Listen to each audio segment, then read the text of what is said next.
अगर आप भी चाहते हैं कि एसएस फिल्म्स मोतिहारी के ऑडियो वीडियो सबसे पहले आप तक पहुंचे, तो इस चैनल को सब्सक्राइब करें और साथ ही बेल आइकन को दबाना ना भूलें।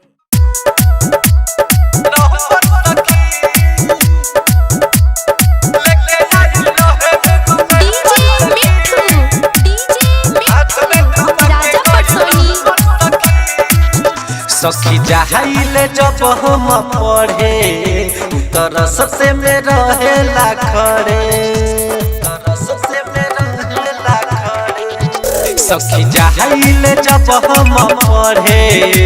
तरस से में रहेला खड़े। मुस्की मारेला बाड़ा खूब कही के इशारा, मुस्की मारेला बाड़ा खूब कही के इशारा, पीछा कहिए के हमर सखी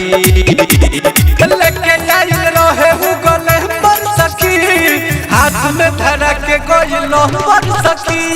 लेके आइल रहे हूँ गले पर सखी, हाथ में धरा के गइल पर सखी। डीजे मिट्ठू राजा पटसोनी डायमंड रिकॉर्डिंग स्टूडियो छौड़ादाना।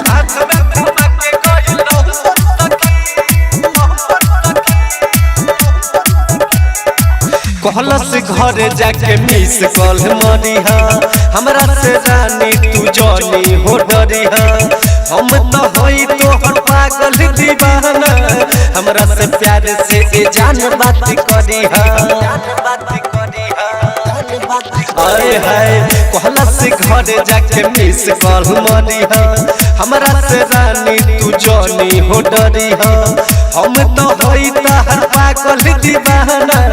हमरा से प्यार से ए जान बात करिहा। लागे देखे में छी छोरा तनी सावर तनी गोरा, लागे देखे में छी छोरा तनी सावर तनी गोरा, बनल चाहे हमर लवर सखी लेके आइल रहे हूँ गले पर सखी, हाथ में धरा के गइल पर सखी,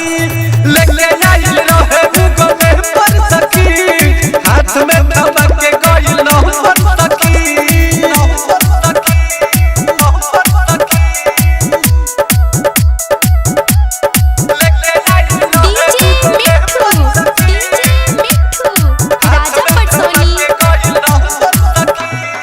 रख देले बाटे उ दिमाग पागला के, सखी हो लव यू बोले राह में रुका के,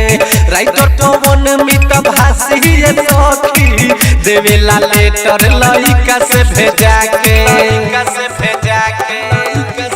हो रख देले बाटे उ दिमाग पागला के, सखी हो लव यू बोले राह में रुका के,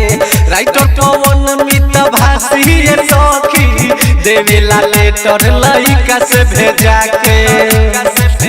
मन करे गड़ी आई केतनो करी नहीं नहीं, मन करे गड़ी आई केतनो करी नहीं नहीं नहीं, माने लेका में सबर सखी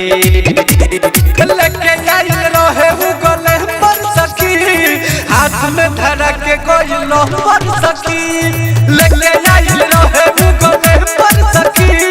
हाथ में धरा के गइल पर सखी। सखी जाहिले जब हम पढ़े तरस से में रहेला खड़े, मुस्की मारेला बाड़ा खूब कही के इशारा, मुस्की मारेला बाड़ा खूब कही के इशारा, पीछा कहिए के हमर सखी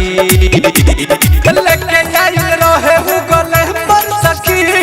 हाथ में धरा के गइल पर सखी, लेके आइल रहे हूँ गले पर सखी, हाथ में धरा के गइल पर सखी। Diamond recording studio छौड़ादाना।